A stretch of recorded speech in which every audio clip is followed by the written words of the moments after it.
Welcome to public TV news బులెటిన్ల ముందుగా headlines. Jani master వివాదంపై సీరియస్ అయిన ఎమ్మెల్యే రాజా సింగ్. ప్రీడి కోసం పొట్టుగా కొట్టుకున్న మహిళలు.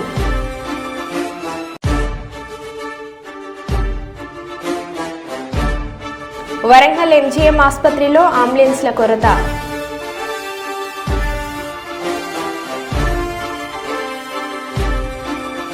బ్రిడ్జిపై బైక్లతో విన్యాసాలు చేస్తూ ప్రాణాలతో చెలగాటమాడుతున్న ఆకతాయిలు.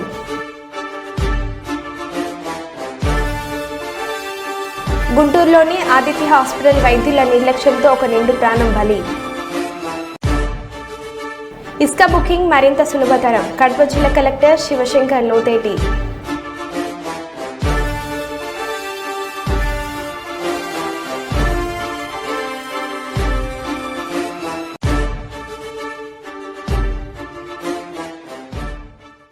ఇక వివరాల్లోకి వెళ్తే, దయాదుల మధ్య ఏర్పడిన భూ తగాదాల వల్ల విశ్రాంత రైల్వే ఉద్యోగి రాజేష్ అనే వ్యక్తిని దారి కాచి పట్టపగలే దారుణ హత్య చేసిన సంఘటన పెద్దపల్లి జిల్లా కొత్తపల్లి గ్రామంలో చోటు చేసుకుంది. కొత్తపల్లికి చెందిన రాజేశంకు తన సమీప బంధువులతో గత కొంతకాలంగా భూ తగాదాల వల్ల తరచూ గొడవలు జరుగుతుండగా గ్రామ శివార్లో ద్విచక్ర వాహనంపై వెళ్తున్న రాజేశంను వెంబడించి దయాదులు దారి కాచి బండరాయితో తలపై మోదీ హత్య చేశారని గ్రామస్తులు తెలిపారు. గత కొంతకాలంగా ఇరు వర్గాల మధ్య భూ తగాదాల కారణంగానే ఈ హత్య జరిగిందని మృతుని భార్య ఆరోపించారు. సంఘటన స్థలానికి చేరుకున్న పెద్దపల్లి ఏసీపీ గజకృష్ణ పోలీస్ సిబ్బందితో సంఘటన స్థలాన్ని పరిశీలించి కేసు నమోదు చేసి విచారణ చేపట్టారు.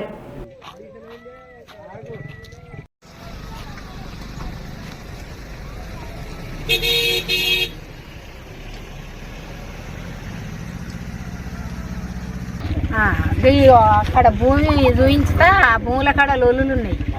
సార్ వస్తాడు, గిరిజవారి సారు కరెంటు అయిన వస్తాడు, అవి రెండు చూపించేస్తా అని చెప్పిండు. వచ్చిండు ఇది దాన్ని. ఇది ఎప్పటి నుండి నడుతుందమ్మా ఈ భూమి? ఈ భూములో 5-6 ఏళ్ళకి ఎక్కువ అవుతుంది. వాళ్ళకి నడువు 5-6 ఏళ్ళకి ఎక్కువ పంచాయతీలు అవుతున్నాయి, కేసులు అవుతున్నాయి, కేసులు నడుపుతాడు. అయితే ఇవాళ కరెంటు వాళ్ళు వస్తారు, ఆ కరెంటు వాళ్ళకి చూపించి ఆ భూమి ఎక్కువ చేసుకున్నారు. అక్కడ ఆ భూమి చూపించి వస్తా సార్ వస్తాడు అని వచ్చిండు. 12 అయింది వచ్చిండు. వచ్చినాక ఇక్కడ ఎప్పుడు పడ్డాడో నాకు తెలియదు. ఇవాళ నాకు చూసి చెప్పేదాకా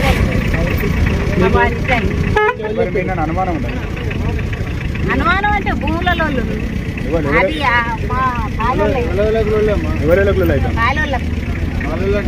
బీజేపీ రాజయ్య అన్న, బీజేపీ రాజయ్య ఎక్కువ చేసుకున్నారు భూములు. ఆ ఎక్కువ ఉన్న భూమి నేను తీసుకోవాలి, సార్ వస్తాడు చూపిస్తా, భూమి కాడ చూపిస్తా, ఈ కరెంటు కాడ చూపిస్తా అన్నాడు. వచ్చిండు. ఇక వచ్చినాక ఈ పొలం కాడికి ఇంకా అక్కడ ఉన్నది మాకు ఎర్రగుంట కాడ. ఆడ ఎక్కువ చేసుకున్నారు భూమి, ఆడ సార్ వస్తాడు, ఆయనకు ఆడ చూపిస్తా, ఈడ కరెంట్ కాడ చూపిస్తాను, గాజుబాయి చూడు ఆడ చూపిస్తానని వచ్చిండు. ఇక్కడనే అయిపోయింది. అంటే కోర్టు వ్యవహారం ఉన్నది ఈ భూమి అని చెప్పి తెలిసింది. కోర్టు వ్యవహారం ఉన్నది, పంచాయతీలు నడిచినాయి, అన్ని జరుగుతున్నాయి. ఇలా పెద్ద సార్ వస్తాడు, కరెంట్ సార్ వస్తాడు, భూములు చూసే గిరిజవారి సార్ వస్తాడు, ఆడ భూమి చూపిస్తా, ఈడ కరెంట్ కాడ చూపిస్తానని వచ్చిండు. ఇది జరిగింది. కర్నూలు విజయసారథి మాట్లాడుతూ రాష్ట్ర ప్రజల అండదండలతో రాష్ట్రంలో గడిచిన 5 సంవత్సరాలలో జగన్ సాగించిన సైకో పాలనకు చరమగీతం పాడి కూటమి ప్రభుత్వం ఏర్పాటుకు నాంది పలికారు. రాష్ట్ర ముఖ్యమంత్రి నారా చంద్రబాబు నాయుడు జూన్ 12న పదవి బాధ్యతలు చేపట్టి 100 రోజులు పూర్తి చేసుకున్న సందర్భంగా టీడీపీ రాష్ట్ర ప్రధాన కార్యదర్శి సోమిశెట్టి వెంకటేశ్వర్లు విలేకరులతో మాట్లాడుతూ జగన్మోహన్ రెడ్డి హయాంలో రాష్ట్ర ఉద్యోగులకు కనీసం జీతాలు ఇవ్వలేని దుస్థితిలో ఉండి ప్రతి నెల అప్పులు చేసి రాష్ట్రాన్ని అన్ని విధాలుగా దివాలా తీయించారు. అలాంటి పరిస్థితులలో చంద్రబాబు అధికారంలోకి వచ్చిన తర్వాత తనకున్న పాలన అనుభవంతో ఎన్నో అసాధ్యమైన అంశాలను కూడా తనకు అనుకూలంగా మలుచుకొని పాలనను గాడిలోకి తీసుకొచ్చారని, అసాధ్యులను సైతం సాధ్యం చేశారని తెలిపారు. అందరికీ నమస్కారం. చంద్రబాబు నాయుడు ముఖ్యమంత్రి 100 రోజులు అయిపోయింది. 100 రోజుల పరిపాలన ప్రతి ఒక్కరు కూడా గ్రాండ్ సక్సెస్. కూటమి ప్రభుత్వం బాగుంది. చంద్రబాబు నాయుడు ముఖ్యమంత్రి అయిన ఈ 100 రోజుల్లో చెప్పిన పని పూర్తి సక్సెస్ అయినాయి. సూపర్ సక్సెస్లో కొన్ని ఇచ్చాడు, కొన్ని తొందరలో కూడా అయిపోతున్నాయి. ఉద్యోగస్తులకు సకాలంలో జీతాలు, పింఛన్లు ఇవ్వడం జరుగుతూ ఉంది. ఇంకా కొన్ని ఇవ్వాలి, అవి కూడా జరుగుతాయి. ఇన్ని చెప్పిన ప్రకారం మాట నిలుపుకున్న వ్యక్తి భారతదేశం నెంబర్ 1 ముఖ్యమంత్రి చంద్రబాబు నాయుడు. ఎందుకంటే చెప్పిన మాట పేద ప్రజలకు ఇచ్చిన ఎన్నికల వాగ్దాన్ని నిలబెట్టుకొని ఈరోజు సూపర్ సక్సెస్, గ్రాండ్ సక్సెస్ అయింది. ఈ 100 రోజుల పరిపాలన చూస్తుంటే చరిత్రలో ఏ ఒక్కరు కూడా 5 ఏళ్ళు టైం ఇచ్చిన 100 రోజులు ఇంత పూర్తి చేసే వ్యక్తి ఏ నాయకుడు భారతదేశంలో లేడు.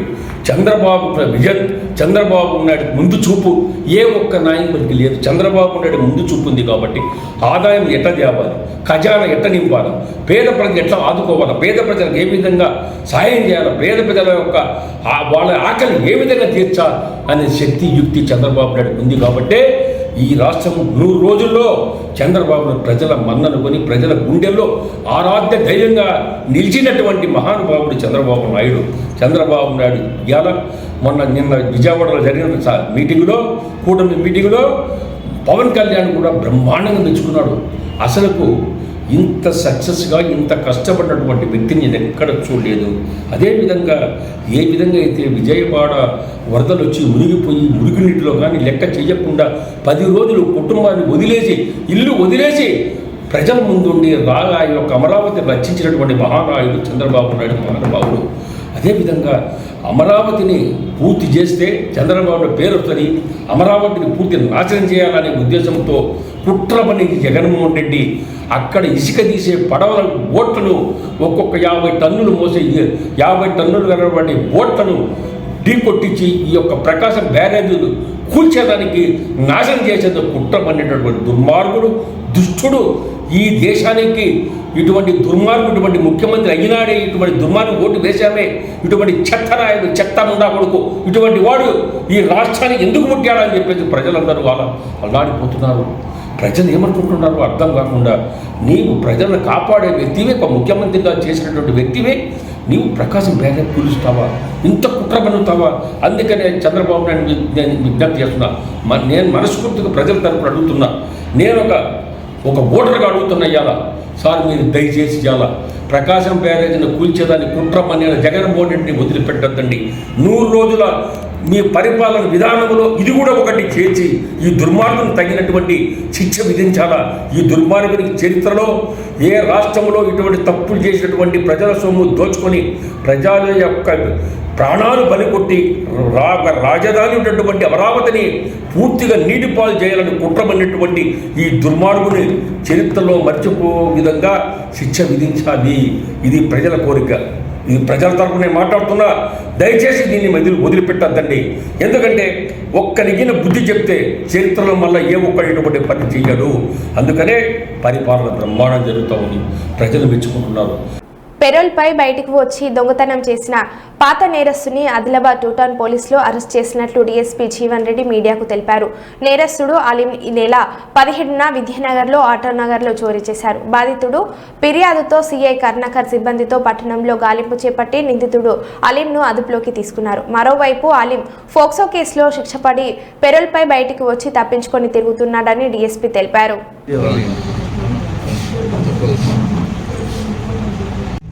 ఈరోజు ఉదయం 8 గంటల ప్రాంతంలో విద్యానగర్ కాలనీకి చెందిన మహమ్మద్ అబైజ్ అనే ఒక వ్యక్తి 2 టౌన్ పోలీసులకు వచ్చి కంప్లైంట్ ఇవ్వడం జరిగింది. అతని ఫిర్యాదు సారాంశం ఏంటంటే అతనికి గల ఆటో బేరింగ్ నెంబర్ AP01X7797 తన ఆటోను 17th రోజు రాత్రి 10 గంటలకు ఇంటి ముందట పార్క్ చేసి ఆ రోజు 17th రోజు నైట్లో ఇంట్లో పడుకొని ఉదయం అంటే 18th రోజు ఉదయం 6 గంటలకు లేచి చూసేసరికి అతను ఆటో అక్కడ ఇంటి ముందట నుండి మిస్ అయిపోయింది. ఎవరో గుర్తులేని దొంగలు ఆటోను దొంగిలించరాదని చెప్పి అతడు పిఎస్లో కంప్లైంట్ చేయడం జరిగింది. అతని ఫిర్యాదు ఆధారంగా 2 టౌన్ పోలీస్ స్టేషన్లో ఆటో దొంగతన కేసు నమోదు చేసి 2 టౌన్ ఇన్స్పెక్టర్ కరుణాకర్ రావు ఈ కేసును ఛాలెంజ్గా తీసుకొని దర్యాప్తు బాధ్యతను విష్ణు ప్రకాష్ ఎస్ఐకి ఇవ్వడం జరిగింది. 2 town inspector and Vishnu Prakash SI వీళ్ళిద్దరు కూడా ఐటీ పార్టీ రమేష్ మిగతా సిబ్బంది దీనిలో ఎంతో ఎఫర్ట్స్ పెట్టి ఇన్ఫర్మేషన్ కలెక్ట్ చేసి ఈ ఆటోను కుర్షీనగర్లో సిడబ్ల్యూసి గోడౌన్ దగ్గర ట్రేస్ చేయడం జరిగింది. ఆటోతో పాటు ఆటోను దొంగిలించిన వ్యక్తిని కూడా సయ్యద్ అలీం, ఏజ్ 37 years, ఇతని చోటా తలాబ్ ఆదిలాబాద్. ఇతన్ని కూడా ఆటోతో పాటు రెడ్ హ్యాండెడ్గా పట్టుకోవడం జరిగింది. ఈ ఆటో దొంగిలించిన వ్యక్తి సయ్యద్ అలీంను ఇంట్రాగేషన్ చేయగా ఈ ఆటోను తనే దొంగిలించినట్టు నేరం ఒప్పుకోవడం జరిగింది. అతని ఇంట్రాగేషన్లో కొన్ని కొత్త విషయాలు తెలియడం జరిగింది. అతడు ఇంతకుముందు 2014లో లింగాపూర్ పిఎస్ ఆసిఫాబాద్ డిస్టిక్లో ఒక ఆటో దొంగతనం చేసి జైలుకు వెళ్ళినట్టు చెప్పడం జరిగింది. ఆ కేసు కోర్టులో నిరూపమై అతనికి 1 సంవత్సరం జైలు శిక్ష కూడా పడ్డది. ఆ జైలు శిక్ష అనుభవించడం జరిగింది అతడు. దాని తర్వాత 2016లో ఆదిలాబాద్ రూరల్ పిఎస్ లిమిట్స్లో ఒక మైనర్ బాలిక 14 years మైనర్ బాలికపై అత్యాచారం చేయడంతో అప్పుడు రేప్ కేసు మరియు పోక్సో కేసు కూడా అతనిపై నమోదు చేసి జైలుకు పంపడం జరిగింది. అతనికి 2019లో Adilabad district honourable POCSO court అతనికి 10 సంవత్సరాల జైలు శిక్ష విధించడం జరిగింది. 1000 రూపాయల ఫైన్ కూడా విధించడం జరిగింది. జైలు శిక్ష పడ్డ తర్వాత ఈ నేరస్తునికి నిజామాబాద్ జైలుకు పంపడం జరిగింది. నిజామాబాద్ జైల్లో 2019 నుంచి 22/10/22 వరకు అతడు ఈ కన్విక్షన్ పీరియడ్ అనుభవించడం జరిగింది. 22/10/22 రోజున అతడు జైలు అథారిటీస్కు పెట్టుకున్న రిక్వెషన్ మేరకు షూరిటీస్ తీసుకొని అతనికి 30 days పెరోల్ ఇవ్వడం జరిగింది. ఆ 30 days పెరోల్పై అతడు వచ్చిన తర్వాత అతడు ఆన్ రిక్వెస్ట్లో మళ్ళీ 15 days పెరోల్ పీరియడ్ ఎక్స్టెన్షన్ చేయడం జరిగింది. 15 days పెరోల్ పీరియడ్ ఎక్స్టెన్షన్ చేసిన తర్వాత అతడు జైల్లో 7/12/22 రోజు తిరిగి రిపోర్ట్ చేసి జైలుకు లోపలికి వెళ్ళాల్సి ఉండే అతడు అప్పటి నుంచి పెరోల్ నిబంధనలు ఉల్లంఘించి జైలుకు రిపోర్ట్ చేయకుండా తప్పించుకొని తిరుగుతున్నాడు. దాని ప్రకారం నిజామాబాద్ జైలు అథారిటీస్ ఇచ్చిన ఫిర్యాదు మేరకు Bodhan police station Nizamabad district పరిధిలో ఒక కేసు నమోదైంది. ఇతడు పెరోల్పై వచ్చి పరారైనట్టు కేసు నమోదైంది. ఆ crime number 36/24 under section 224 IPC in Bodhan PS. అప్పటి నుంచి జైలు అధికారులు మరియు బోధన్ పోలీసులు ఇతని గురించి దాదాపు 2 years నుంచి ఇతను పట్టుకోవడం గురించి చాలా తిరగడం జరుగుతుంది. అప్పటి నుంచి దొరకకుండా ఇతడు అబ్స్కాండింగ్లో ఉన్నాడు. అంటే జైల్లో దాదాపు ఇంకా 7 years కన్విక్షన్ పీరియడ్ను తప్పించుకోవడానికి ఇతడు ఉద్దేశపూర్వకంగా జైలు అథారిటీస్కు మోసం చేయడంతో పాటు ఆనరబుల్ కోర్టు ఇచ్చిన జైలు శిక్షను కూడా తప్పించుకోవడానికి ఇతడు తిరుగుతూ మరీ ఈరోజు ఈ ఆటో దొంగతనం చేయడం జరిగింది. ఈ ఆటో వర్త్ ₹1 lakh. ఈ కేసును ఛాలెంజింగ్గా తీసుకొని ఏజెన్సీ ముఖద్వారమైన గోకవరంలో తానా సెంటర్ సమీపంలో ఉన్న బ్రిటిష్ కాలం నాటి 115 సంవత్సరాల పురాతన ఇరుకు వంతెన వద్ద ప్రతిరోజు ట్రాఫిక్ ఇబ్బందులు ఏర్పడి ప్రజలు తీవ్ర ఇబ్బందులు ఎదుర్కొంటున్నారు. ప్రతిరోజు ట్రాఫిక్ అంతరాయం ఏర్పడి స్కూళ్లకు వెళ్లే విద్యార్థులు, ప్రభుత్వ కార్యాలయాలకు వెళ్లే ఉద్యోగులు, చిరు వ్యాపారస్తులు ఇబ్బందులు గురవుతున్నారు. వంతెనకు ఇరువైపులా ఉన్న తూములు భారీ వాహనాలు మలుపు తిరిగేటప్పుడు అవి విరిగిపోయి వాహనదారులకు మరింత ప్రమాదకరంగా మారిందంటున్నారు. ఎన్ని ప్రభుత్వాలు మారినా శిథిల స్థాయికి చేరుకున్న ఇరుకు వంతెన గురించి ఏ ప్రభుత్వం గాని నాయకులు గాని పట్టించుకోకపోవడం గమనార్హం. ఇప్పటికైనా కూటమి ప్రభుత్వం శిథిల స్థాయికి చేరుకున్న వంతెనపై దృష్టి సాధించి తొందరగా నూతన వంతెనను నిర్మించాలని గోకవరం గ్రామ ప్రజలు, వాహనదారులు అలాగే ప్రయాణికులు కోరుతున్నారు.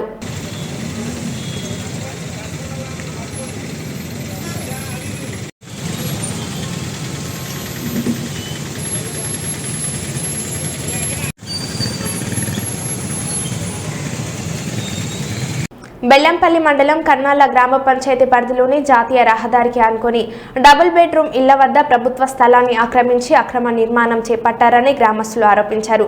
ప్రభుత్వ భూములు ఆక్రమణకు గురి అవుతున్నాయని బుధవారం ఆందోళన వ్యక్తం చేశారు. సంబంధిత అధికారులు వెంటనే స్పందించి ప్రభుత్వ భూములు కాపాడి భవిష్యత్ తరాల అవసరాలకు ఉపయోగపడే విధంగా చర్యలు తీసుకోవాలని అన్నారు.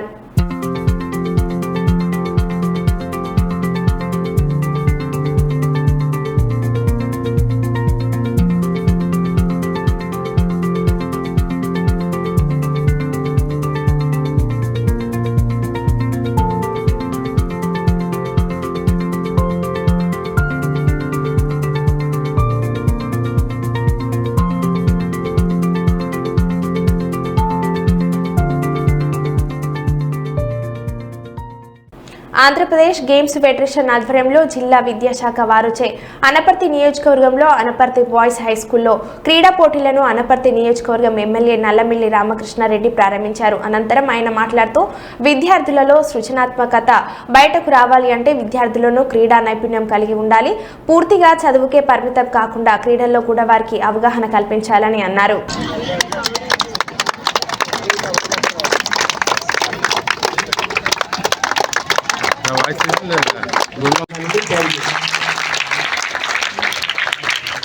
జిల్లా సాంస్కృతిక విభాగ అధ్యక్షులు శ్రీ సతీ దేవదానంద రెడ్డి గారు అలాగే బాబా గారు వారిని మాట్లాడవలసింది.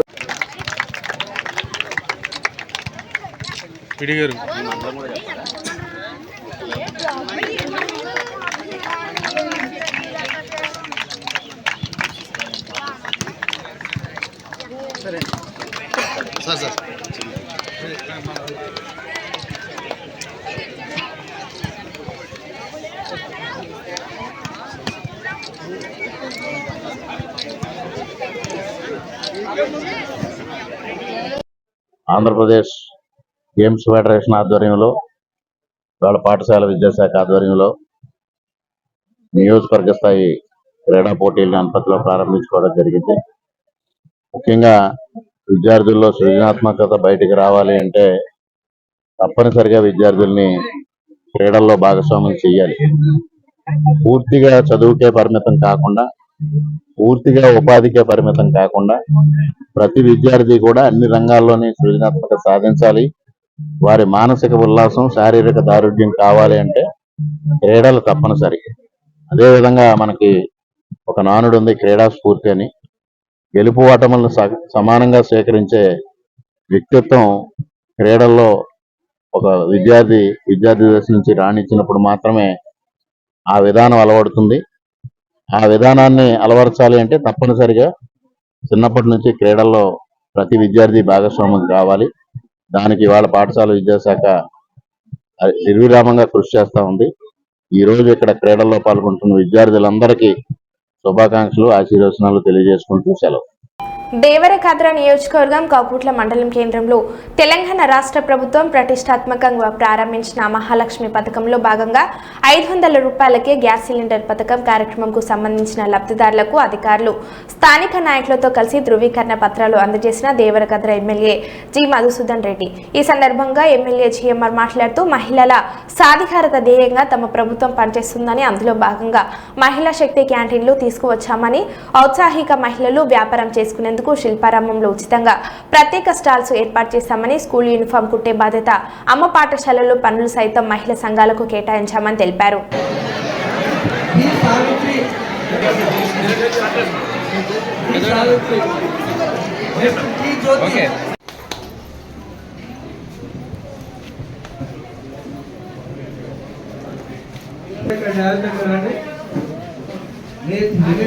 వీళ్ళందరినీ కూడా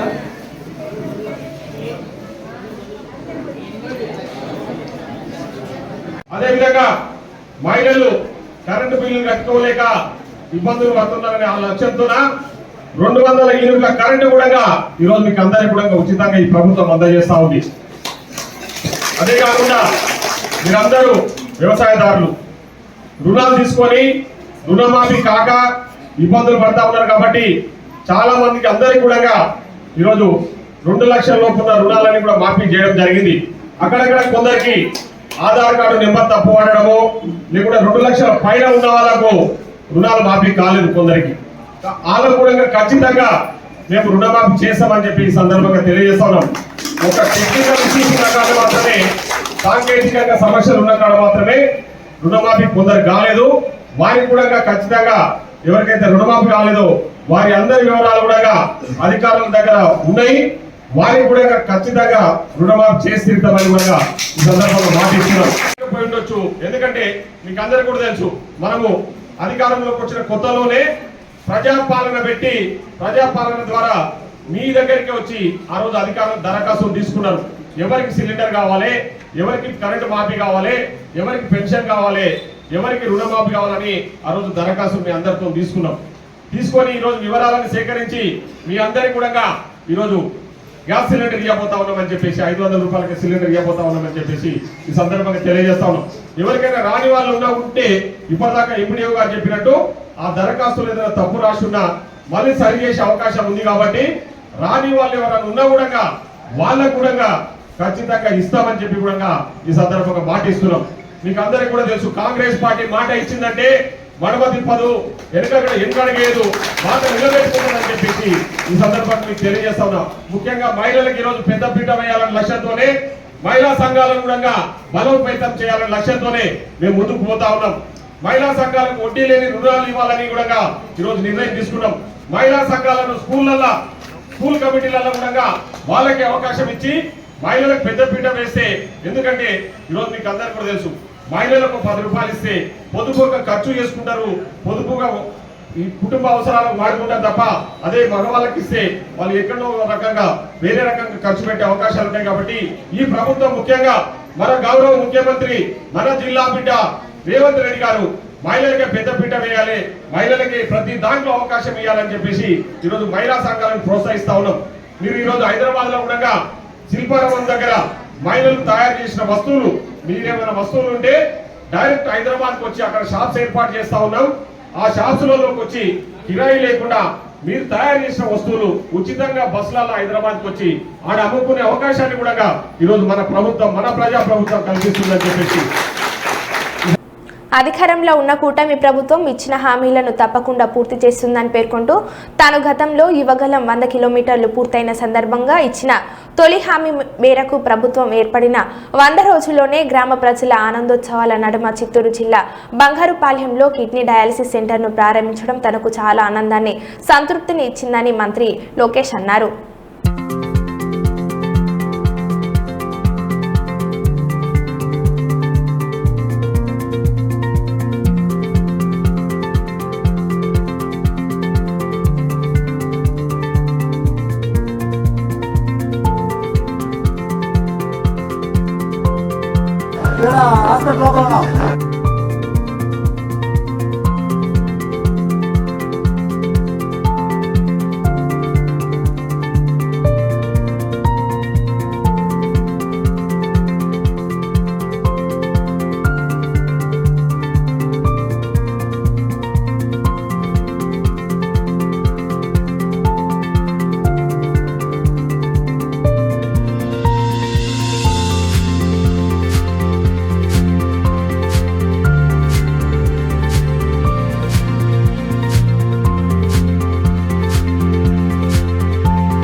పల్నాడు జిల్లా మాచర్ల నియోజకవర్గం మాచర్ల మండలం విజయపూరి సౌత్లోని అంబేద్కర్ సెంటర్లో షార్ట్ సర్క్యూట్తో బేకరీ షాప్ దగ్నం. సుమారు 5 లక్షల రూపాయల ఆస్తి నష్టం. సంఘటన స్థలానికి చేరుకొని మంటలను అదుపు చేసే ప్రయత్నం చేసిన ఫైర్ ఇంజన్. అప్పటికే పూర్తిగా దగ్నమైన బేకరీ షాప్.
కరెంట్ పోయింది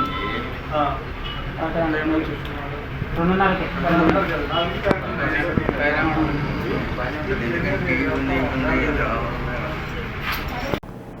మరో బులెటిన్లో మళ్ళీ కలుద్దాం. Stay tune.